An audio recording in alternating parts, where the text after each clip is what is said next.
आमच्या बीडमध्ये राखेतनं गुंड तयार होतात. विषय होता पैशाचा. जी काय वाल्मिक कराड आणि जी काय नावं येत आहेत त्यांची, हे सगळ्या खंडण्या या संतोष देशमुखने त्याला विरोध केला. उद्या तिथे संतोष देशमुख नसता, दुसरा कोणी असता तरी त्यांनी हेच केलं असतं. आम्ही लेबल काय लावली, वंजाऱ्याने मराठ्याला मारलं. त्याच्यात वंजाऱ्यांचा काय संबंध आणि मराठ्यांचा काय संबंध? कशात गुंतून पडतोय आपण? पण तुम्हाला गुंतवलं जातंय.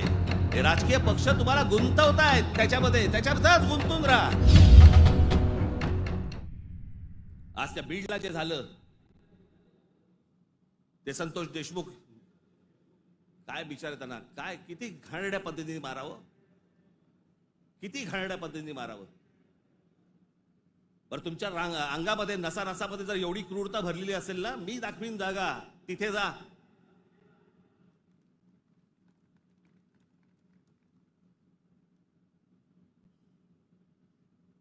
पण हे सगळं झालं कशात? त्या विंडमिल, तिकडची ऍश,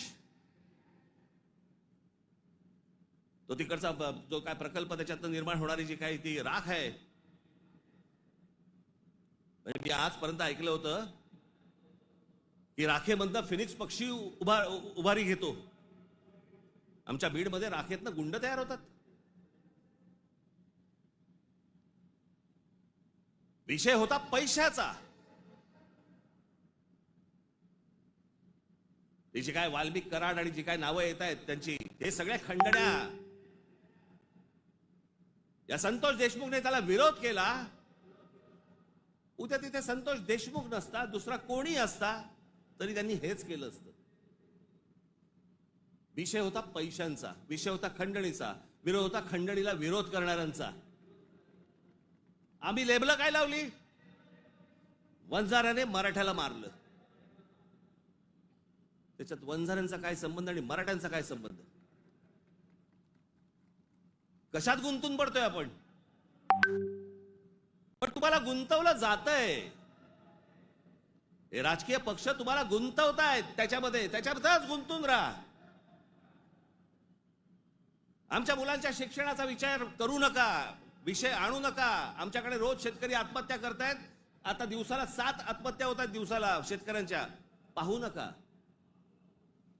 आमच्याकडे रोजगार निर्माण होत नाहीये, लक्ष देऊ नका त्याच्याकडे. असंख्य मुलं आणि मुली मराठवाडा सोडून पुण्याकडे येत आहेत, दुर्लक्ष करा त्या गोष्टींकडे. आम्ही कशात अडकवलंय त्यांना? सगळ्यांना जातीपातीमध्ये अडकवलेलं आहे. कोणी जातीचं भलं केलेलं नाहीये आणि कोणी जातीच्या माणसाचं भलं केलेलं नाहीये. या महाराष्ट्रामध्ये संयुक्त महाराष्ट्र झाल्यानंतर गेली इतकी वर्ष या महाराष्ट्राच्या सत्तेमध्ये जास्तीत जास्त आमदार आणि जास्तीत जास्त मंत्री आणि जास्तीत जास्त मुख्यमंत्री मराठा समाजाचे होते. मग मराठा समाजाला आरक्षण का मागावं लागतंय? काय केलं या आमदारांनी आणि काय केलं या मंत्र्यांनी आणि काय केलं मुख्यमंत्र्यांनी?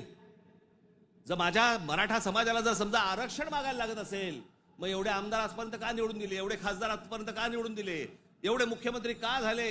एवढे मंत्री का झाले? मग या लोकांनी काय केलं?